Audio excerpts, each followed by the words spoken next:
Hey, welcome to In the Van. I'm Ronnie Ewing with Testify Skateboard Ministries, and today we're going to be doing part 3 of Revival is a Lifestyle. This message is titled Loyalty. You know, one of the things about loyalty is it describes the very character of God. God is loyal. You know, and when you had a personal, a relational, and an individual revival go on in your life, the next phase of that relationship is being loyal. Meaning that when the times get tough and things just start happening in your life, you don't push your back towards God. You just press and you get deeper in God. And what I mean by getting deeper in God is by, not being discouraged by the things that might happen in your life. Whether it's a health thing, whether it's a financial thing, or whether it's just a you thing in general. God is loyal. God is love.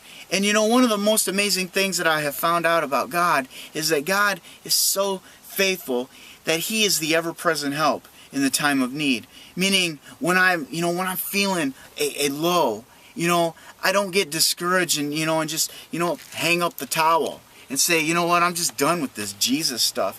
No, one of the things that God has taught me over the years is that whenever I get to a place of discouragement, that doesn't mean that I give up. That means that I go deeper. And that's what I'm talking about today here on In the Van, about being loyal, because one of the things that this world lacks a great deal of is loyalty.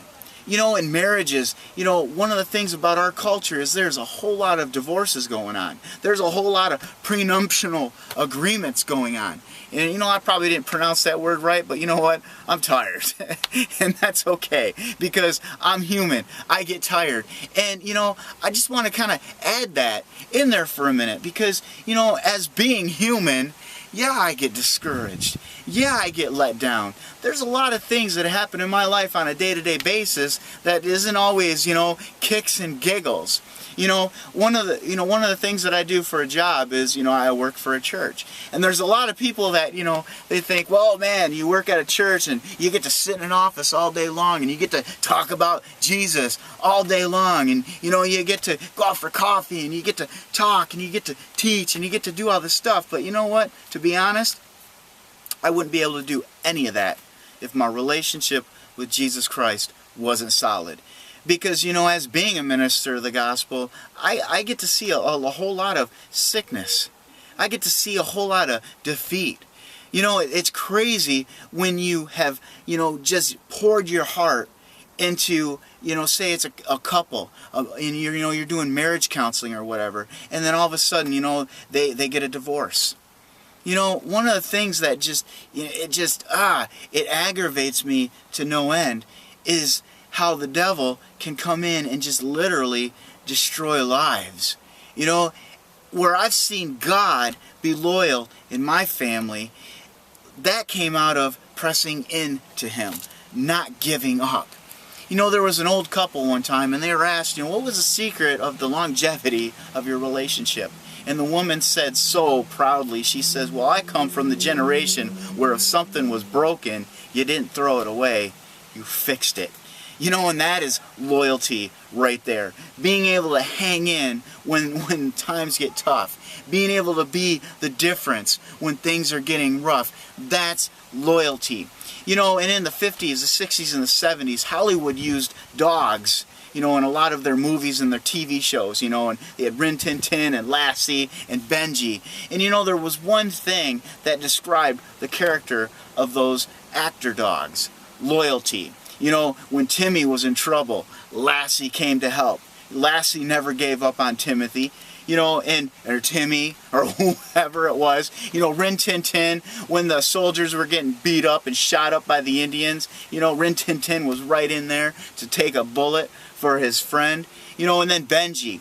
Benji didn't care if you were falling off the Golden Gate Bridge and you had an afro and roller skates. Benji was right there to save the day. Loyalty.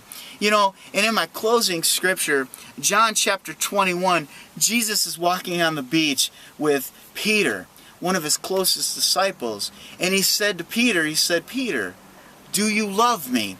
And Peter said, Lord, you know I love you. And Jesus said, then feed my sheep. He said it a second time. He said, Peter, do you love me? And Peter said, Lord, you know I love you. And he said, well, then feed my sheep. You know, Jesus went and said it a third time because Jesus was looking for something in Peter that would describe the character of loyalty. He once again said, Peter, do you love me? Then feed my sheep. And Peter said, Lord, you know I love you. And Jesus went on to say this to him. When you were young, you would tie your belt and walk wherever you wanted. But when you grow old, you will stretch out your hands and someone else will tie you and carry you where you don't want to go. He said this is to signify by what kind of death Peter would have to glorify God. After saying this, he told him, Peter, follow me.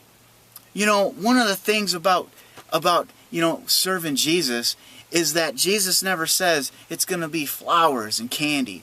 As a matter of fact, one of the things that you'll run into as you follow Jesus is something out there trying to pull you away from Him. But you know what? If you dig your heels in and you pursue after Jesus, you continue that lifestyle of a revival, I can guarantee you, you are going to experience something that is absolutely out of this world. Closing scripture, Hebrews 10:23. It says that He who promised is faithful. You know, and that's the thing about loyalty, is God never gives up on you. Hey, I've run out of this time for In the Van, and I'll see you out on that open road.